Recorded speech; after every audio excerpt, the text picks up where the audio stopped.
Fire's angle of the bow now, 0. Down the throat. It's a bow shot. Hello, YouTube modeling community. This is Rick.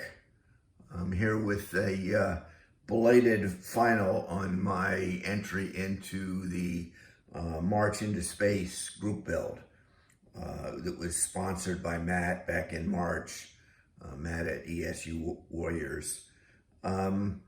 What I was doing for this is the original TWA Moonliner.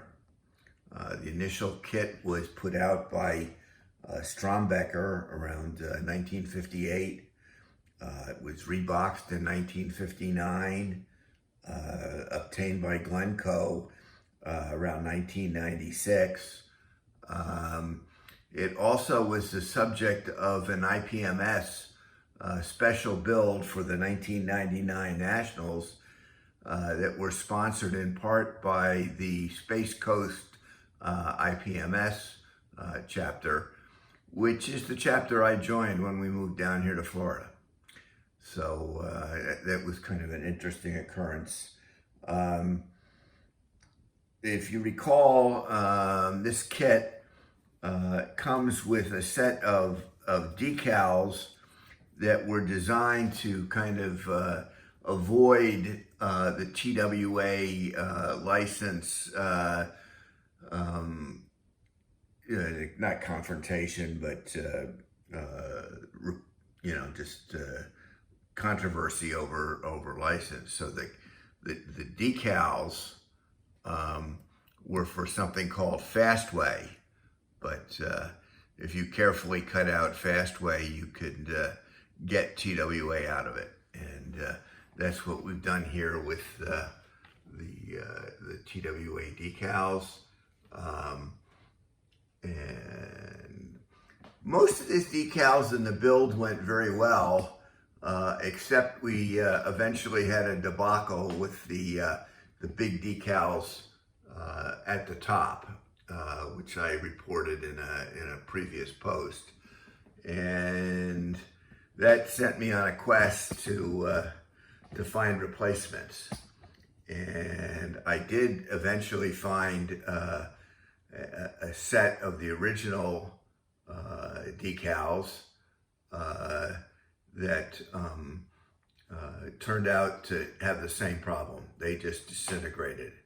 So I had to go on then and find a set of replacement manufactured decals. The only issue there was they're a little bit darker in color, as you can see here, but they went on well, and that is what it is. So that's what we're going with. I also went through a base construction that also was fun and a little different. Essentially just picked up a plaque from Hobby Lobby, some pre-molded rocks intended for railroad modeling, and some sculpt mix out of Hobby Lobby, and put that together with a little shading from some pastel chalk things that I picked up at Hobby Lobby. So overall, it finally, I think, wound up pretty interesting. I'm pretty happy with it. We've got a little bit more history and trivia about the kit that I was going to go through. But before I start that, I know not everybody is interested in all the little background and history and trivia. So if you want to hit the back button now and go on, that's perfectly fine with me. But if you've got comments, please comment, please like. If you haven't subscribed, please subscribe. So now, talking a little bit about the history, the original TWA Moonliner was part of the original Disneyland. I don't think it was available. I don't think it was there opening day, but in that first year, 1955, the attraction was there, and the Moonliner structure here was not an attraction at all, not a ride. It was next to the ride, which was kind of a arena seating with seats that could be controlled, and you had a screen at the center of the arena, circular arena, and a screen at the top, and they would use those and then motion in the seats to simulate kind of a mission to the moon. It was sponsored by TWA, obviously, which at the time was owned by Howard Hughes. Howard Hughes actually bought TWA prior to World War II, I think around 1939.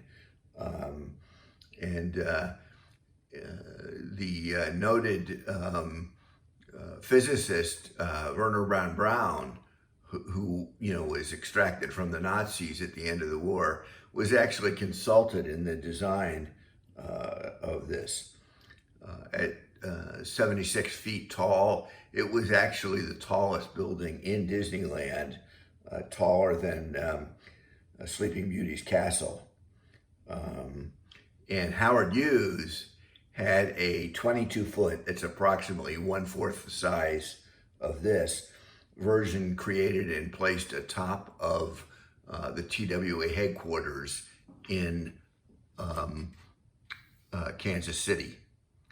And in 1960, Howard Hughes sold TWA, and TWA dropped the sponsorship, which was then picked up by Douglas, later McDonnell Douglas.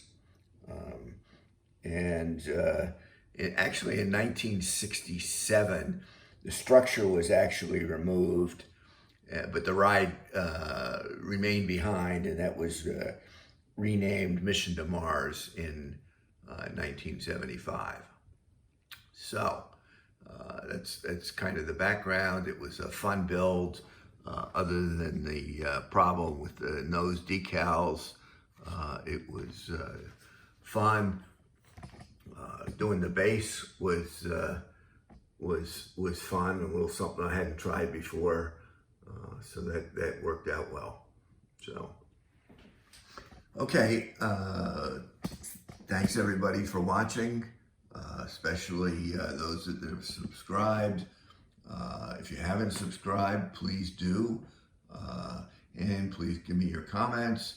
And if you stuck around for this little bit of history and trivia and background and enjoyed it, let me know.